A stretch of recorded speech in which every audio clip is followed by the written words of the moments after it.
If you're an American looking to quit your job to travel or start a new business, or you're like me and want to do both, there are some important points about the U.S. healthcare system and the Affordable Care Act that you'll need to know.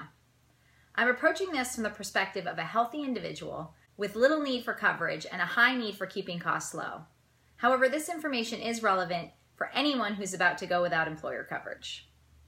In this video, I'm going to cover ACA requirements for unemployed or self-employed individuals, ACA penalty costs for not having coverage, options for getting coverage, travel exemptions, and a scenario to walk you through everything. So let's get to it. ACA requirements.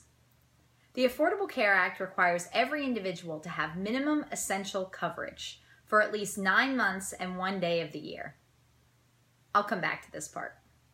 If you do not have the required coverage for the year, you must pay a penalty, called the Individual Shared Responsibility Payment.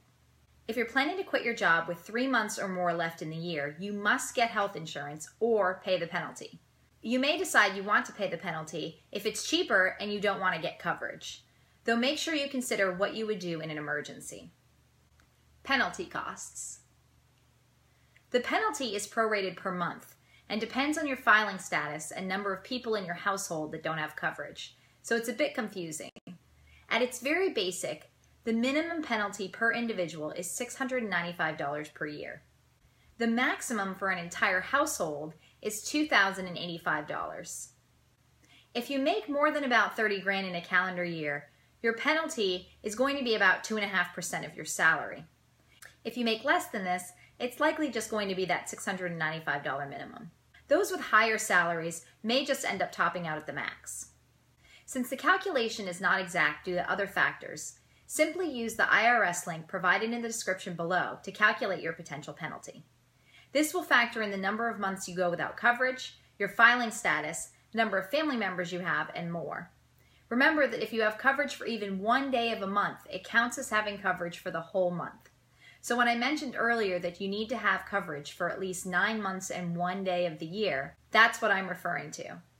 If you go for less than 3 months without coverage, so 2 months and then all but 1 day of 1 month, then you would not have to pay the penalty. Now you'll need to weigh this penalty with the cost of coverage and any potential health costs you'll have if you don't have coverage or have an emergency. So let's look at our coverage options. First is COBRA. This is the coverage your company provides information on, and it just extends your company's existing coverage after you leave your job. Just forget it. It's prohibitively expensive and not worth your time. Next is the ACA Marketplace. I won't try to explain the different plans to you as they're just as confusing as any other health insurance from your company, but the website is very easy to use and the phone reps seem to be mostly knowledgeable when I reached out. If you call and get one that isn't, you can simply hang up and call them back. To enroll in the Affordable Care Act, you have 60 days from your last day of credible coverage to enroll, as quitting your job qualifies you for the special enrollment period. Your employer's coverage almost always lasts until the end of the month you quit. For example, if you quit March 10th, you'll have credible coverage through March 31st. You must provide proof of credible coverage to the marketplace or to your new insurance company. And note that most insurance companies do not give out letters of credible coverage until your existing coverage ends, which can be a problem if you're trying to apply through the marketplace before your coverage ends. So in lieu of a credible coverage letter from your insurance company, you can have your HR department note that you have credible coverage on company letterhead and sign it, which can then be provided to the marketplace or your new insurance company. Your final option is to go directly through an insurance company.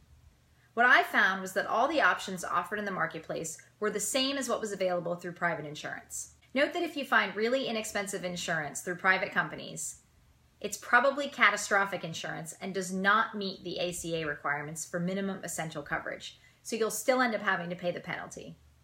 Basically, if it's too good to be true, it probably is. The one benefit I found of going direct through an insurance company rather than through the marketplace is that you can cancel coverage more easily and you won't have to deal with going through the marketplace, which can then just cause delays.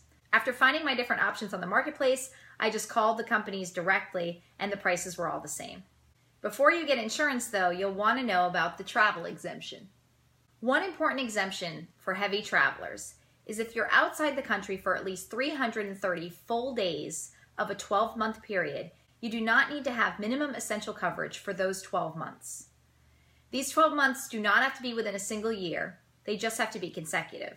There's a link in the description with all of the details of this exemption. For example, if your 12 months runs from July to June, and then you're back in the United States, then you'll need to enroll in healthcare under a special enrollment period or pay a penalty for the remainder of that year. Let's take a look at an example of how all of this breaks down. We'll use Mike. Mike is healthy, single, and lives in Florida. It's August 1st, 2017, and Mike has decided he's ready to quit his job, travel the world, and freelance. He gives his 2 weeks notice, and his last day of work will be August 15th. He will have healthcare coverage until August 31st.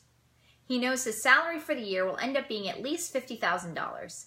It may be more if he gets some freelance gigs, so he may want to estimate a bit more, but we'll just use $50,000 for our example.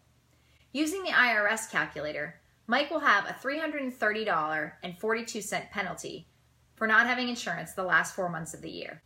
Mike applies on the ACA marketplace, and because he will lose coverage from an employer, he qualifies for a special enrollment period and has 60 days or until October 30th to enroll. However, he may have to pay a penalty if he waits too long to enroll. If he doesn't want to risk a lapse in coverage, he should apply at least 16 days before his lapse on August 31st. Looking at the available plans, the cheapest plan for an individual in Florida is $239.15 a month.